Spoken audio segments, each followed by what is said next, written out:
not about money. It's not about the Desi in-laws. It is who does what and is it fair?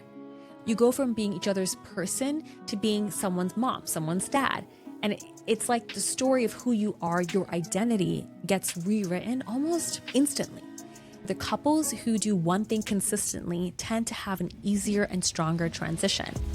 My partner used to ask me every few days after I gave birth to our daughter how I was feeling, how I was really feeling. And oftentimes I would hear myself saying something that I hadn't processed for myself.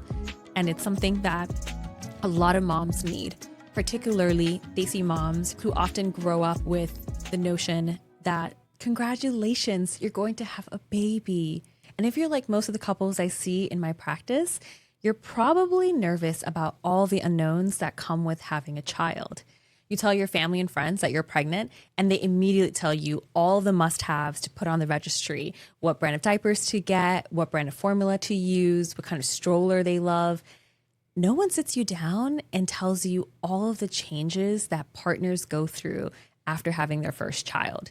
No one tells you what to do to prepare your relationship for one of the biggest shifts it will go through. When I was pregnant, I went to a ton of prenatal classes on breastfeeding and pumping strategies, baby massage, newborn care, tips from a doula.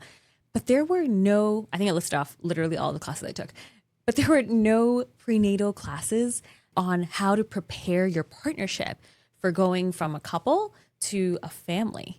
The transition to parenthood is one of the periods and phases of a couple's relationship when they experience the greatest dip in marital satisfaction. Nearly 2/3 of couples report a severe drop in marital quality in the first 2 years after the birth of their first child. So if you just let that sit there for a second, that means a majority of couples are experiencing a lot more conflict, a lot more distance, more hostility during the phase where they're expecting to feel the closest to one another. Now, it doesn't stop there. If you or your partner is Desi, you're preparing to bring the baby into your family, a Desi family, and that can come with its own considerations and preparations. Now, here's the good news. Imagine you could do a few exercises before the baby arrives that can help prevent that dip in marital satisfaction and perhaps even avoid it altogether.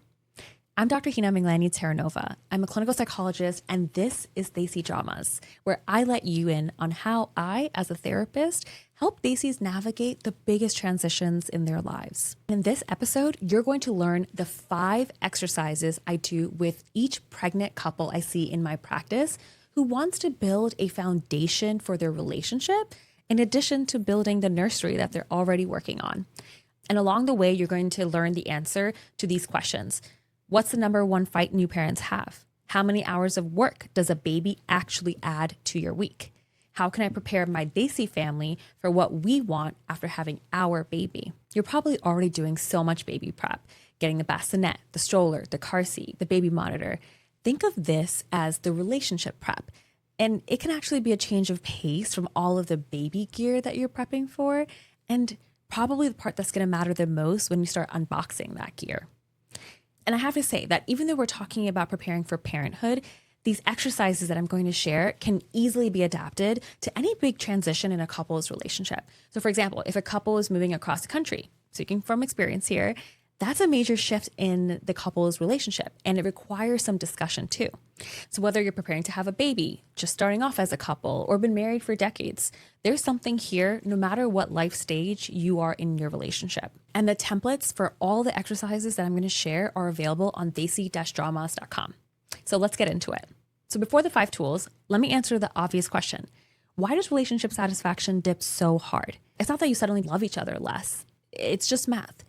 Caring for an infant adds at least 35 hours of work to your week. 35. That's basically a second full-time job. And it kind of appears overnight. There's no extra salary. There's no training. There are no real breaks. So here's what happens to a new parent's day. You're either taking care of the baby, or you're working your job, or you're trying to sleep, or you're doing all of the preparation to giving the baby what it needs. And almost none of that is spent just with each other.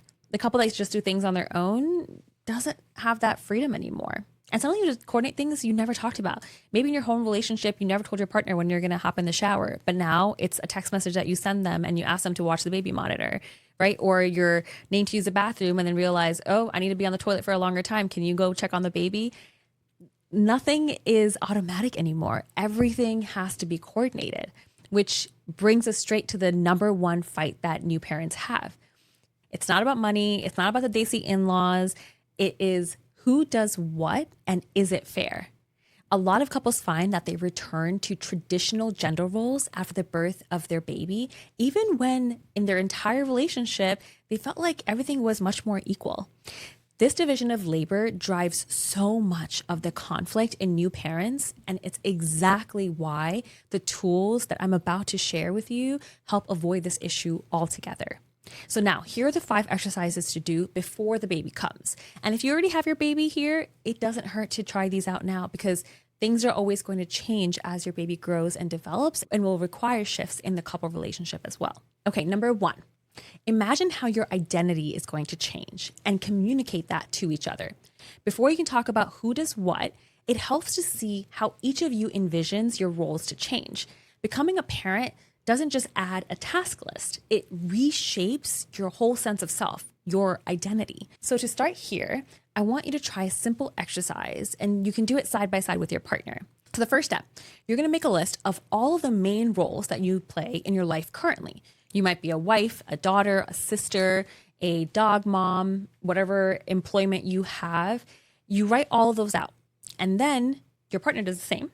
And then you draw a circle and you divide it into a pie where each slice corresponds to how large that part of your life or that role feels in your life right now. So if you spent 50% of your time working and it feels like it's that much of your identity, make that half the pie. And then after you are done divvying up that pie based on your current roles, you're going to draw that pie again. But this time you're going to size the slices for how you anticipate your roles are going to look like once the baby arrives. And so here you're probably going to put in a parent role that you're going to play. And then you're going to compare both of those pies with your partner in an effort to understand each other's perceptions about how things are going to change. What are your expectations on how parenting is going to shift the other roles that you play? And the funny story is when I was doing this exercise, I wrote everything out for after the baby, but I still had about 20% left. And I was really confused. Didn't understand how could I have that much time left, right? In fact, I probably should have less percentage to allocate. And I was sitting there confused. I showed it to my partner and I forgot to write wife on there. So needless to say that my husband loves to tell the story about how I was so consumed that I forgot that I'm a wife. So there it is. It's on there now. But this allowed us to have conversations about why we think our roles are going to change, how we think we're going to be spending our time. So this identity pie exercise almost always opens up a conversation about our expectations within these roles, which is exactly where we're headed next. It's the answer to the question of why and how is my life going to change as I take on the new role of parent, and what will I have to give up? So number 2 is to discuss expectations and divide that load as 2 owners, okay? So the single most protective thing that you can do before this baby arrives is to make the invisible visible. And what I mean by that is to get your expectations out of your heads and onto the table where you can actually look at them together. And why does this matter so much? The number 1 new parent fight, who does what and is it fair, is really a fight about expectations that were never spoken out loud. You each probably walked in with a picture of how this is going to go that maybe you absorbed from your parents or your siblings' family, from your community. But when you don't talk about those expectations and then you have a baby crying at 3 a.m., the conflict just doesn't feel like any old fight. It can really feel like betrayal. When in actuality, it's just 2 people who never discuss their expectations. So we're trying to prevent that. And there's strong research to back this up. When moms feel that the division of labor is fair to both partners, relationship conflict a year after the baby's birth is significantly lower. So when we think of division of labor, it's not just what we can see, like who changes the baby's diaper. It needs to include the invisible work. Who remembers when the diapers are running low, or when the next pediatrician appointment is, or when the next relative is visiting. It's all of those things that often women keep in mind. I recently saw a video by Lily Singh on this, and it was funny because she was talking about all the things that are spinning in a woman's mind, about all the things that need to be done and get purchased. And it is actually a complaint I see in my practice, that the father says, just tell me what you need help with and I'll do it. And the mom is exasperated and she responds, why do I have to be your manager? Why can't you just figure out what we need and then handle it? It's because there is that mental load, the remembering, the planning, the anticipating. That is exhausting precisely because it's invisible, right? And it's rarely appreciated. And the more of it that silently lands on one person, usually the mom, the lower her well-being is, and then the lower the couple's satisfaction. And this is exactly why the partner has to come in early, not as a backup or a helper, but as a full owner. And there is actually a real finding to back this up. The bringing baby home studies that were done by the Gottmans found that fathers who prepared this way were more involved in parenting tasks and more satisfied with the division of labor, and they felt more appreciated by their partners. And so both partners were more satisfied when the father was more involved, and involvement wasn't a favor to the mom. It was the foundation for the whole relationship. So now for my Desi couples who were raised witnessing some gender norms in action, there's more to take from this. There's some interesting research showing that same-sex couples tend to divide labor more equally. And it's not because there's something innately different about them, but it's because there's no default. He does this, she does that kind of script. So everything just has to be discussed. And so in families where the parents haven't thought and talked through expectations, it's not the children who are creating the inequality. It's just they're activating it because the moment a baby arrives, right, couples just kind of snap back to whatever script they inherited. And for us Desis, that inherited script often is one that is loud and puts a lot of expectations on the daughter-in-law, the bahu, right? Where she has to run the household, she has to feed everybody, she has to maintain the home, serve the family, take care of the baby, and nothing changes because she just gave birth. And then what that insinuates is that the father in the heterosexual relationship is the one who's providing the wallet, right? Is the one who's going to occasionally play with the child. And I see this in the community all the time. Moms who are exhausted and frustrated because they were expecting more quality in their relationship. Now, so if we contrast that with a father who decides early on what domains he's going to own, not tasks that he's waiting to be assigned, but a father who's building real competence before the stakes are really high. And you end up with a couple who can actually share those 35 hours of work instead of the partner working overtime and then the other sort of just lost. So the work for a Desi couple is the same as everyone else's, but maybe it's more pressing, more urgent, and more conscious, where you have to actually figure out what is the dynamic that you want to adopt for your family instead of running on autopilot on what you saw happening in your families of origin. So here's what to do. Before the baby comes, you sit down and you make a list together of every task a newborn adds. And you force yourselves to include the invisible ones. That's scheduling appointments, restocking supplies, tracking feeds, managing visitors, researching the daycare. You assign ownership, not help. And just notice the word help. If one partner helps with the baby is still the other person's job, right? Is the other person's priority. So language matters. You want to aim for two owners, not just one owner and one assistant. It's not like a main person and a sidekick, right? And then you have each partner take full ownership of specific domains before the birth. Bath time, night changes, the bottle system, the pediatric paperwork.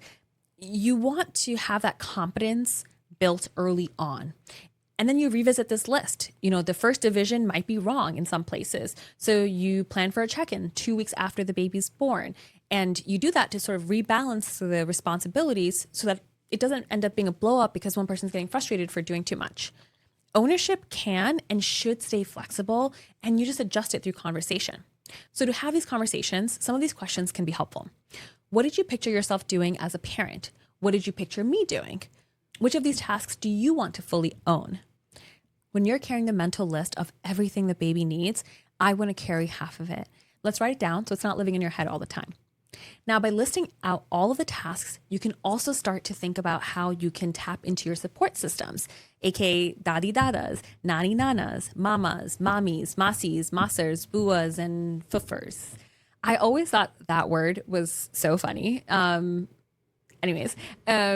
friends and other members in the community, your colleagues, whoever else is close to you. So the third skill or exercise is plan to mobilize your support in the fourth trimester. If you're having a baby, you've probably already heard about the fourth trimester. That's that initial period postpartum. And in a lot of East Asian, South Asian, and Latin American cultures, this is a sacred time. The mom is provided extensive support so that she can prioritize nutrition, rest, and recovery. That period can be very healing when the mom feels protected and feels supported. It can also be pretty harmful if the mom feels controlled, or when she feels isolated, or she loses autonomy, or there's tension with the mother-in-law. It's whether the mom feels held or handled. And the tool is to decide as a couple in advance which parts you want to keep, and then design it so that it delivers rest and food and support without control. And a huge part of that is the partner acting as a buffer between the new mom and the well-meaning elders so that she can receive care without taking on pressure. So here's what you can do specifically. It is a Venn diagram exercise I'm going to show you in a second, but I'll tell you what it looks like first. So before the birth of your baby, map out the actual support. Who's coming when, for how long, and to do what specifically? Cook, clean, hold a baby so you two can nap. Not to supervise or tell you how to care for your child, because they've already done it before and this is your kid. You want to decide together which traditions you're keeping and which you're gently letting go of, so the new mom doesn't have to negotiate it alone from the hospital bed or when she comes home and she's recovering physically and psychologically, going through a lot. And then you want to assign the partner as a point person with his own parents. He runs interference so that the mom doesn't have to. You also want to distinguish between the support that you asked for from a complete takeover. So good help from someone else will follow the parent's lead. And you can do this using a Venn diagram exercise where you write out what your family's good at and what you need and where there's overlap. And then you ask them in advance about these tasks and get their buy-in. So let me show you what this looks like. So here you can see on the left circle the tasks that parents might brainstorm that they have to do: breastfeed, bottle feed, change diapers, make and go to doctor's appointments, do some skin-to-skin bonding, track a baby's sleep and poop schedule, bathe the baby. You can also think about what are the strengths of the in-laws? What are they capable of doing? They can cook meals, go grocery shopping, they can do laundry, clean, they can hold a baby so that the parents can rest, they can walk the dog, they can pick up the siblings from school, they can run other errands, get supplies, they can change the diaper, they can bottle feed as well. So the middle portion is the overlap that you want. So just because your parents can feed the baby a bottle, you may not actually want that. This early period, you might really want to spend every minute you can when the baby's awake. So maybe that doesn't go there, but it would be helpful if they cook meals or if they vacuumed your carpets. So talking ahead of time about what tasks you need help with and are the priorities, and communicating those to your family members ahead of time is helpful. And then you can update that as needed. Okay, a couple months go by and now I'm happy for you to bottle feed the baby or hold the baby so that we can rest or do the diaper changes. So this is something that you can get on the same page about and then talk through with each other and update as it's necessary. Now, to have this conversation, here are some of the things that you can say to each other. What would actually feel like rest to you in those first few weeks? And what would feel like being watched? If my mom starts running the show in a way that stresses you out, what's our signal? And how do you want me to step in? Maybe you come up with a gesture to indicate that. Okay, so I'll look at you and then I'll look at the parent and then I'll look back at you and then I'll like scratch my forehead. Maybe that's a sign. Now, all the mother-in-laws will know what the sign is. Just kidding. But it's figuring out something between you two when you feel like you can't say something in front of the parents because there's a lot of emotions. There's a lot of sleep deprivation. Maybe there's a gesture so that the partner could run interference. Or maybe every 20 minutes that someone else is holding the baby, you ask me whether I want them back. And then you take the baby from the grandparent or whomever is holding them and give them back to me, so that mom doesn't have to do that when she's already going through one of the biggest hormonal changes of her life. And if you're trying to figure out what to say to the family, here's what you can try. We love you and we need you, and here's exactly how you can help us this week. I've got the baby handled. What would help most is if you could take the kitchen off of our plate. It would be amazing if you can take the dog for a walk so that I can get a few minutes extra in the shower. Very direct, and perhaps doing that ahead of time. And then when they're there, asking for specific tasks to be handled. Number 4, create new rituals. You want to protect the us inside the family system. When we becomes 3, the couple can feel like they're fading. They're disappearing into all of the logistics. When are we feeding the baby next? How long did they nap for? Which brand of diapers do we want to try next? The focus so quickly becomes meeting all the needs of the baby, and that makes so much sense. And the parents often just become co-managers of this tiny human. So you can easily forget that you were ever just a pair. However, the couples who do one thing consistently tend to have an easier and stronger transition. They keep small rituals of connection alive. They protect their friendship on purpose and with intention. They do specific things to do that. And the trick is that the old rituals are not going to survive, right? The long dinners out, the lazy weekend mornings, they're gone for a while. And if you start mourning them, you're just going to feel resentment. So instead of trying to cling to your old rituals, you build new ones, small ones, the ones that are baby proof. And here's some examples. Design 2 or 3 tiny rituals that can survive a newborn. Maybe it's 6 minutes of your morning latte or French press or chai together after the baby's first feeding.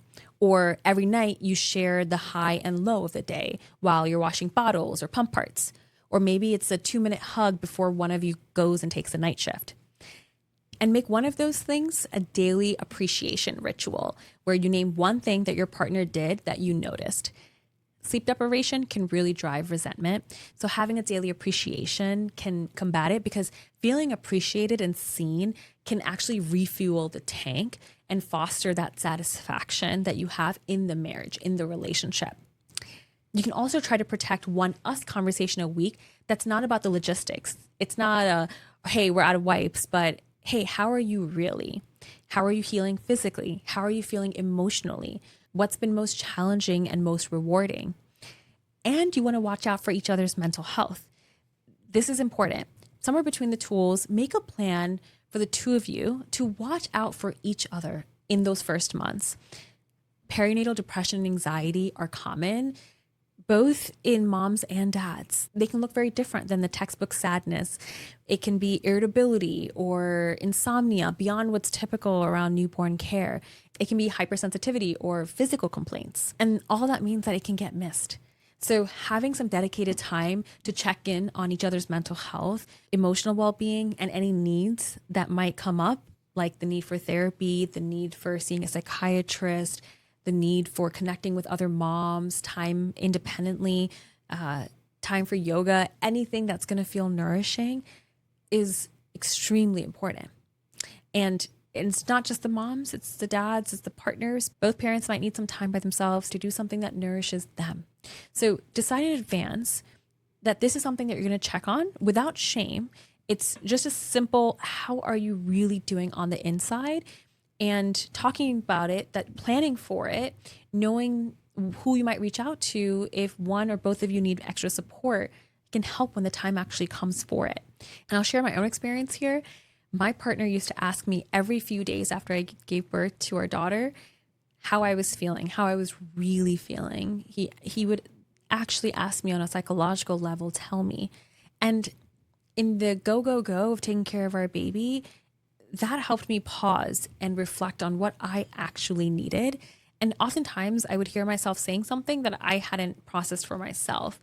And he gave me the opportunity to share that, and it allowed us to think about what changes we were going to make to better support me and better support him so that we both can show up better for each other and our child.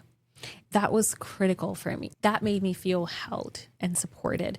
And it's something that a lot of moms need, particularly Desi moms who often grow up with the notion that they have to take care of it all, that they have to be the glue. They have to be so strong and manage everything.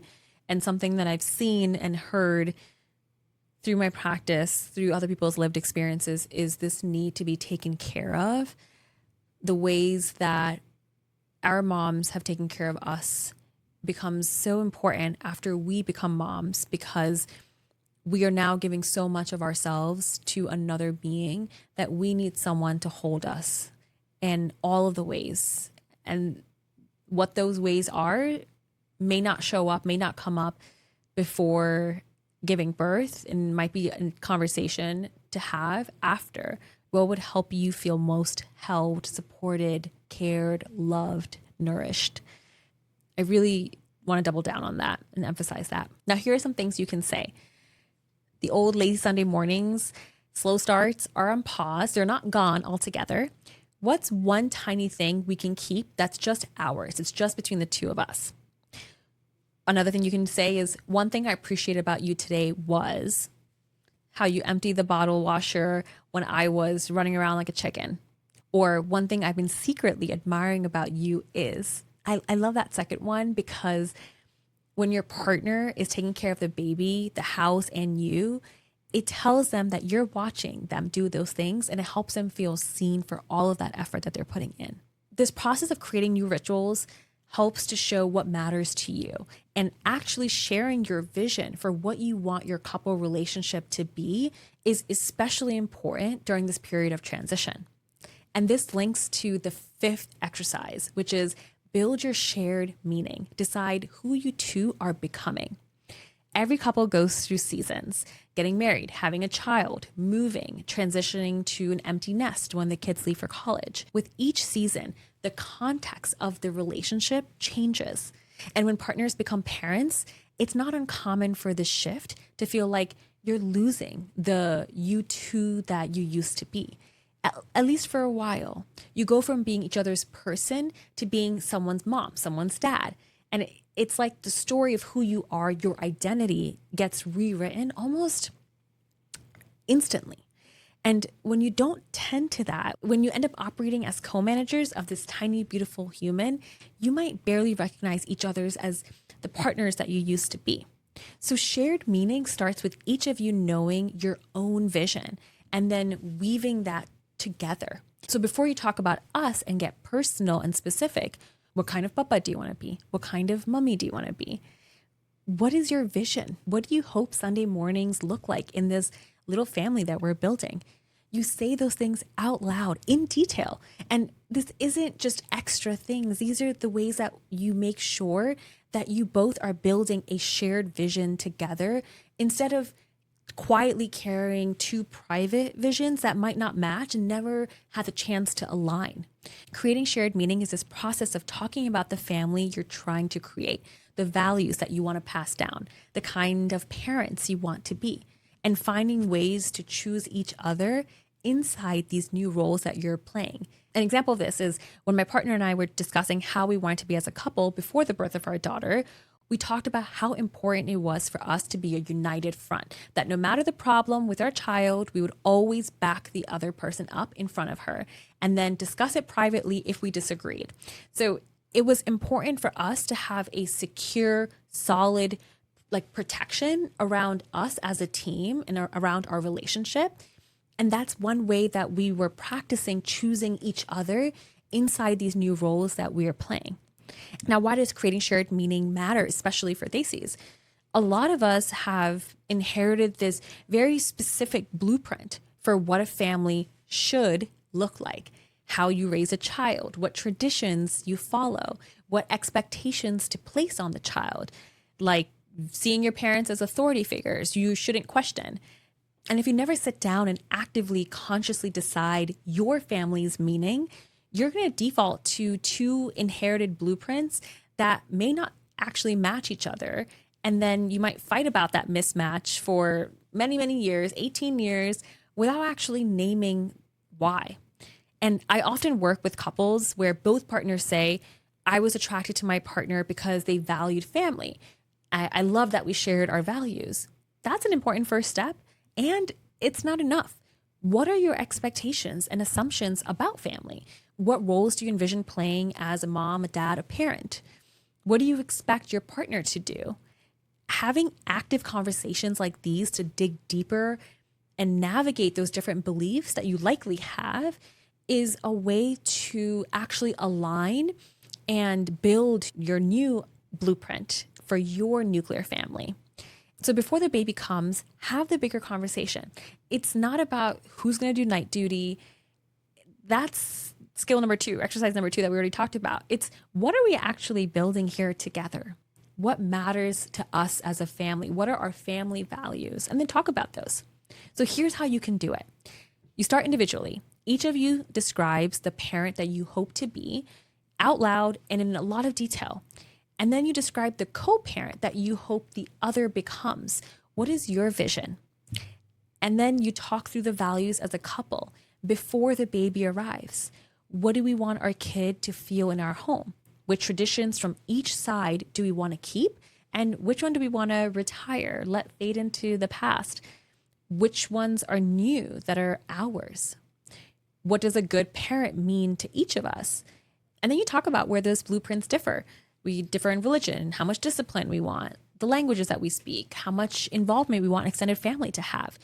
Then you treat those things where you differ on as elements that you incorporate together, like you're drawing out the plans for your new home. You are the architects and you get to work together to create that. And here's some questions to discuss. What kind of parent do you want to be? What do you want our kid to say about you one day? Forget how you were raised for a second. What do we want our family to feel like? Which of your family's traditions do you most want our kid to have? And here are mine. This process of creating shared meaning is one that couples can come back to and probably should come back to during every new chapter of their lives, because it helps to re-anchor in the couple's shared identity, shared values. And if you want the templates for these exercises, don't worry, they're all on desi-dramas.com, so you can find them there. Okay, so what are the takeaways? Here are the 5. Number 1, picture how your identity is about to shift and discuss that with each other. Number 2, discuss your expectations and divide the load as 2 owners. Number 3, mobilize your support and design your 4th trimester on purpose. Number 4, build tiny new rituals to protect the us. And number 5, create shared meaning that decides who you're becoming as a family. Now, notice what all 5 of these have in common. They're conversations. They're not gear or gadgets. They're not another item that's on the registry. It's just the 2 of you. Before your whole world turns upside down, you get to choose and face this as a team. That 2/3 statistic that I mentioned is real, and so is the 1/3 who come out of this feeling closer than before. And it's not that they're special in some way. They just did this work. And you're already preparing the nursery. This is preparing your marriage that makes that nursery possible. So do a little bit of this now and give your baby the thing that matters the most, more than any gadget. It's having 2 parents who are deeply in love with each other and who can give unconditionally to the baby as well. Now go ahead and share this with your pregnant friend, cousin, Desi or not. This helps to normalize that this conversation about preparing your marriage for the birth of your baby is just as important as preparing the nursery. You can find the templates for all these exercises and a list of questions that my partner and I discussed to strengthen our bond before the arrival of our baby, all on desi-dramas.com. This isn't therapy, and I trust it has been therapeutic. Until next Tuesday, best of luck preparing your relationship for that tiny, magical human.